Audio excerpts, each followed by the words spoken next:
The clergy sex abuse scandal implicated thousands of Catholic priests, but most of them never faced criminal charges. Some are now working other jobs, and because they were never prosecuted, their criminal background checks come up clean, and they're not listed on any sex offender registry. We found one former priest stripped of his priesthood working as a car salesman in Massachusetts, at a place where parents bring their children, raising questions about why this pedophile priest is working near kids. Roland Lapierre, walking the lot at Bach New to You in Norwood. His customers with the young child have no clue about their salesman's past. A past that includes an admission that he molested 5 boys while he was a priest at different parishes in Rhode Island. Lapierre's admission is in a 1996 psychological evaluation made public during litigation in which the Diocese of Providence paid out more than $15 million to alleged victims of clergy sexual abuse, including people who say they were molested by Lapierre. He had a MO, a pattern of behavior. Attorney Carl DeLuca represented Lapierre's alleged victims and discovered the psychiatrist's report in documents handed over by the church. And his pattern frequently involved wrestling, and that he would engage the young boys in wrestling, and that's where the groping would start. The psychiatrist evaluating Lapierre cites a wrestling situation with a 9-year-old boy in a rectory common area in the late 1970s, which led to father's inappropriate fondling of the young boy's genitals. According to the report, no charges were filed with the understanding that Father Lapierre would continue in therapy and that he would be transferred out of that particular parish. The psychiatrist writes that within 8 months of being in the new assignment, Father Lapierre reports that he touched 4 12-year-old boys, 1 time each, over the period of 1 month. Father states he was wrestling with the boys and found himself fondling their genitals. Is there any doubt in your mind that this man is a predator? There's no doubt in my mind that he was a predator, and I think it's highly likely that he continues to be a predator. My understanding of the nature of this problem is that it doesn't go away, and that they need to be monitored. We monitored Lapierre at the dealership in recent weeks. Here he is at his desk with customers. And here's the play area, directly across from where he sits. We caught up with Lapierre on the job last week. Do you really think you should be working here? Yes. You admitted to molesting boys. Do you really think you should be working at a job that brings you in contact with children? No comment. Everything's public. Everybody's in public here. So. Parents come in here with their kids. There's a play area right next to your desk. I never go in there. You never go in the play area? I mean, do you think customers have a right to know about your past? Yes.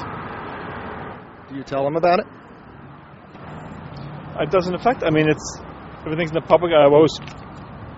Nothing's.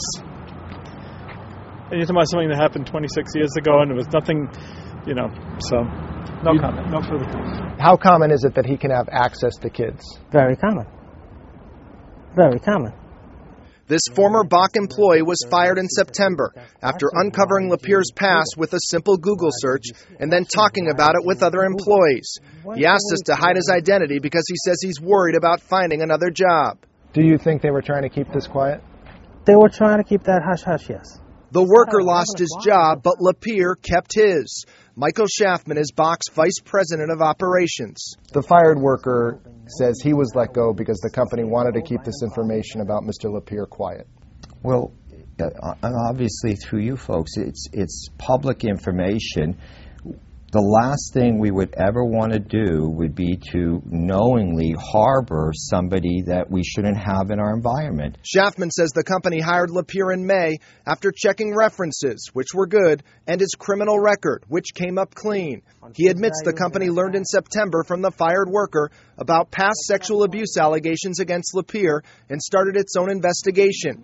But Schaffman says the company did not realize Lapierre actually admitted to abusing boys, even though that information is easily accessible online. It seems pretty clear that the investigation wasn't as thorough as it should have been.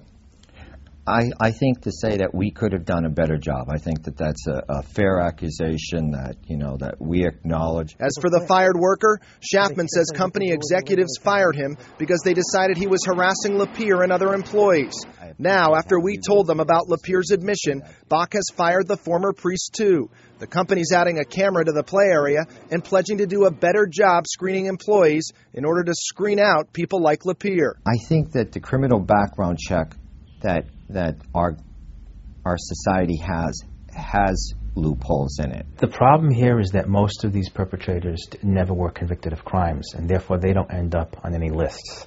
They're not watched. They're not officially watched. And that can leave employers and unsuspecting parents in the dark. So there is the danger that when these people go back out in the world, that they're going to be exposed to children, and if their reputations don't follow them, there is a danger that they can perpetrate again. The Archdiocese of Philadelphia lists on its website all priests removed from service because of sexual abuse allegations, regardless of whether they were ultimately convicted of a crime. But that's not the case in the Archdiocese of Boston or in the Diocese of Providence, where Lapierre served. Bach's vice president of operations says a list like that would have been helpful when the company investigated the allegations against Lapierre in September. Now, in the wake of our investigation, the Providence Diocese and the Boston Archdiocese tell us they're open to adding similar features to their websites. This story started with a tip. Do you have an idea for a Fox Undercover investigation? Call us at 1-800-TV-FOX25. I'm Mike Bodette for Fox Undercover.